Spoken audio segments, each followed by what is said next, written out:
नमस्कार, मैं हूं ब्रिज द्विवेदी। एग्रीमीटर में आप सभी का स्वागत है। आज के एग्रीमीटर में हम सरसों के बाजार पर विस्तार से चर्चा करेंगे। इस पर बातचीत करने के लिए हमारे साथ जुड़ रहे हैं केडिया एडवाइजरी के डायरेक्टर अजय केडिया जी। सर नमस्कार, स्वागत है आपका द बोनस में।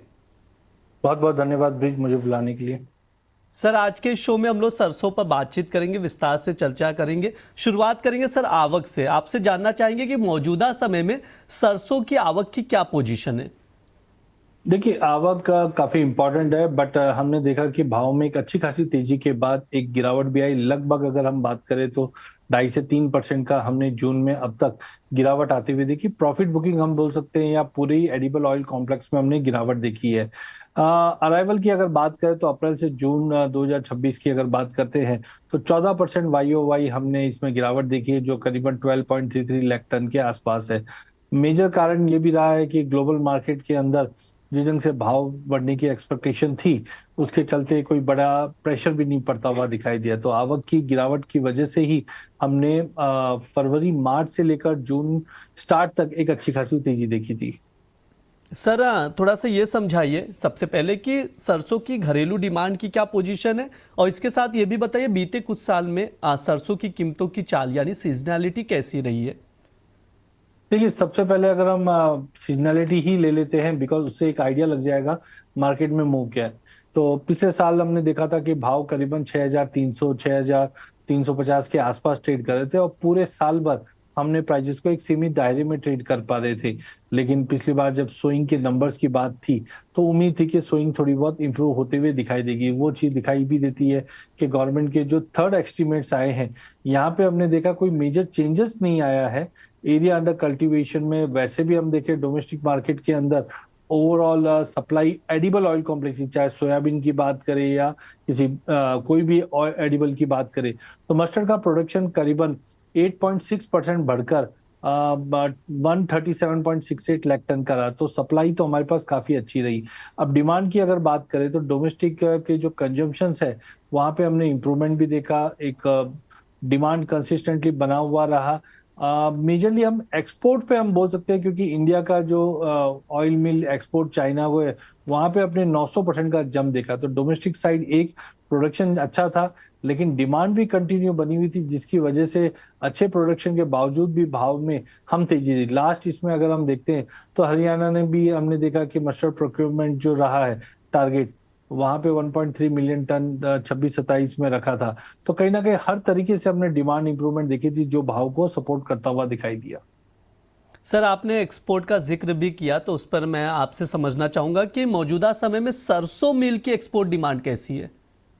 देखिए, जो ऐसी है कि रिसेंट डेटा सेट दिखा रहा है, वहां पे टोटल एक्सपोर्ट्स जो मार्च 2026 और 25 में कंपेयर करें तो वहां पे हमने 33% का डिक्लाइन देखा है। वैसे कारण हम जानते हैं, ग्लोबल मार्केट में अनसर्टेनिटी सब बनी हुई थी, लेकिन इसमें एक 3-4 पॉइंट्स है जो बहुत ही इंपॉर्टेंट है। 13% की गिरावट के बावजूद अगर हम देखें, China emerge as a mega buyer.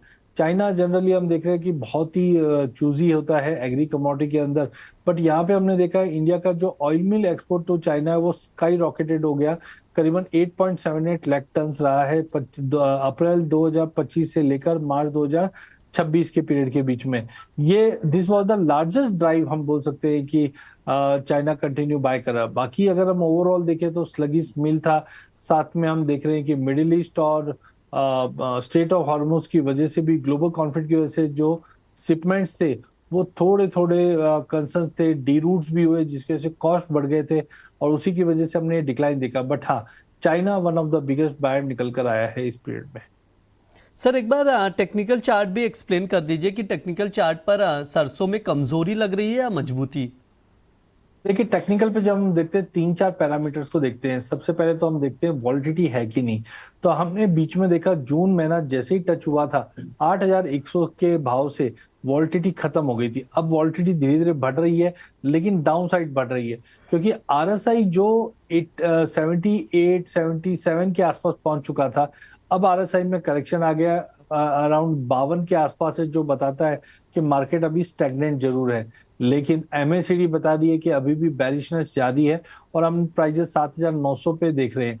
तो 8,000 का लेवल जब तक ब्रीच करता नहीं है और होल्ड नहीं करता है, हमारा मानना है कि मार्केट में गिरावट रहेगी, क्योंकि एक हार्मोनिक पैटर्न जिसमें हम टेक्निकल में देखते हैं वो बना हुआ है। तो जब तक 8,000 या 8,100 के नीचे बना हुआ है, पॉसिबल हम 7,600 तक का लेवल देख पाए, जो 50 मूविंग एवरेज का सपोर्ट है।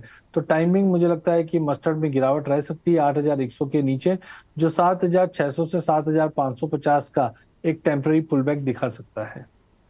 सर एक बात थोड़ा सा प्राइजेस पर आपसे और अच्छे से समझेंगे। बीते एक महीने में अगर देखें तो सरसों की कीमतों में कमजोरी देखने को मिल रही है। सर क्या भाव में आगे और कमजोरी देखने को मिलेगी? एक शॉर्ट टर्म व्यू क्या है, सरसों के प्राइजेस का आउटलुक क्या है सर शॉर्ट टर्म में? देखिए, अगर शॉर्ट टर्म 1 से 2 महीने की बात करें, इसमें 2-3 नए डेवलपमेंट्स आए। पिछली बार जब हमने बात किया था, जब कच्चा तेल बढ़ रहा था और एलिवेटेड लेवल्स पे था, जिसकी वजह से पाम ऑयल के भाव में तेजी थी, और सभी भाव में तेजी होने की वजह से हमने डोमेस्टिक मार्केट में भी भाव 8,000 के ऊपर जाते हुए देखा। अब टेक्निकली एक प्रॉफिट बुकिंग भी ड्यू था, प्लस कच्चा तेल जो $90 $95 के करीब था, वो अब $72। इसकी वजह से पाम ऑयल के भाव में गिरावट आई।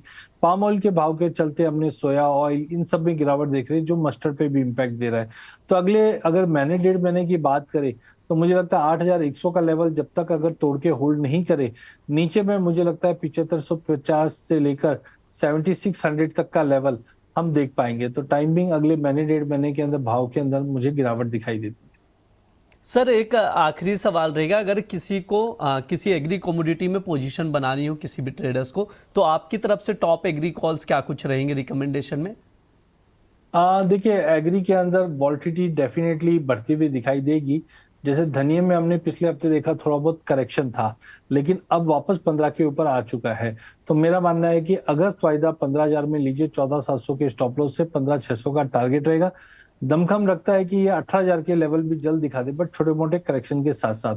हल्दी के अंदर भी हमने देखा सोइंग तो बढ़कर आ रही है, बट जो मानसून की चिंता है उसकी वजह से यील्ड में कमी आ सकती है, जिसके चलते 16,700 में लेके चलिए, 16,400 का स्टॉप लॉस लगाइए, 17,300 का टारगेट रहेगा। लास्ट अगर हम कैस्टर की अगर बात करें, तो कैस्टर में भी 7,050 के ऊपर बाइंग करके चलिए, क्योंकि 7,000 के ऊपर काउंटर काफी स्ट्रांग है। 7,150 तक का लेवल हम देख सकते हैं। तो ओवरऑल एग्री काउंटर के अंदर मानसून की बेवकूफी की वजह से कंटिन्यू तेजी जारी रहेगी। ठीक है, ये सर का व्यू है। धनिया, हल्दी और कैस्टर सीड यहाँ पर सर की तरफ से टॉप पिक में रिकमेंड किए गए, जिन पर आप लोग नजर बनाकर चल सकते हैं। सर समय भी हो चुका है, डिस्क्लेमर दे दीजिए प्लीज। देखिए ब्रिज, आपने मस्टर्ड की बात की, हालांकि ये फ्यूचर में नहीं है, बट फिर भी मेरी सलाह रहेगी। पर्सनली मेरी पोजीशन नहीं है, मेरे क्लाइंटों की हो सकती है। सेकेंडली, जब भी आप निवेश करें कमोडिटी में, रिस्क तो रहता ही है। बचने का अच्छा साधन स्टॉप लॉस लगाइए, या सेबी रजिस्टर्ड फाइनेंशियल एडवाइजर की सलाह लेकर ही इसमें निवेश करें। जी सर, बिल्कुल। बहुत बहुत शुक्रिया सर आज की चर्चा में जुड़ने के लिए। बहुत बहुत धन्यवाद। ये हमारा एग्री मीटर शो है। इस दौरान तमाम एग्री कमोडिटीज पर विस्तार से बातचीत की जाती है। इस बार हमने सरसों के मार्केट पर चर्चा की, उसके प्राइस आउटलुक को समझा, टेक्निकल चार्ट को समझने की कोशिश की गई।